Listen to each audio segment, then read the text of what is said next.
ایک بادشاہ تھا، وہ مرنا نہیں چاہتا تھا، اس کی خواہش تھی کہ قیامت تک وہ زندہ ہی رہے۔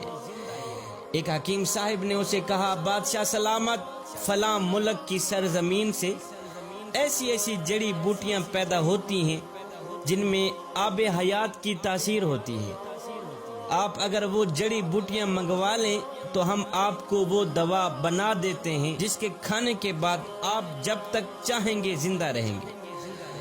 بادشاہ نے فوراً ہی اپنے وزراء میں سے 5 وزیروں کو دوسرے ملک میں بھیجنے کا حکم جاری کر دیا کہ جاؤ دوسرے ملک کے جو بڑے راجا ہیں ان کو میرا سلام دو اور کہو کہ مجھے فلاں فلاں بوٹی کی اشد ضرورت ہے، سنا ہے وہ بوٹی آپ کے ملک میں پائی جاتی ہے، لہٰذا مجھے ان بوٹیوں کی اشد ضرورت ہے، اس لیے کہ میں مرنا نہیں چاہتا۔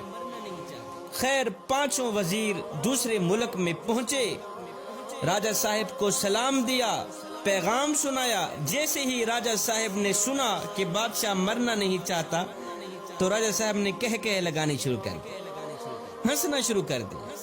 ہنسنے کے بعد راجہ صاحب نے فوراً ہی سپاہی بلوائے، ان سب کو گرفتار کرا دیا۔ ان 5 وزیروں کو گرفتار کرا دیا۔ گرفتاری کے بعد راجہ صاحب نے حکم جاری کر دیا کہ ان سب کو لے جاؤ فلاں پہاڑ کے نیچے ایک خیمے کے اندر بند کر کے۔ فلاں پہاڑ کے نیچے ایک خیمہ ہے، بند خیمہ، ان 5 وزیروں کو لے جاؤ، اس خیمے کے اندر بند کر کے واپس چلے آئے۔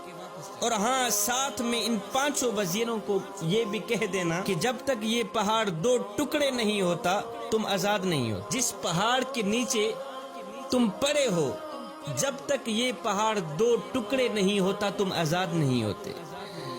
سپاہی ان 5 وزیروں کو لے گئے، پہاڑ کے نیچے خیمے کے اندر بند کر کے واپس چلے آئے۔ اب ان 5 وزیروں کو چاروں طرف موت کے آثار نظر آنے لگے۔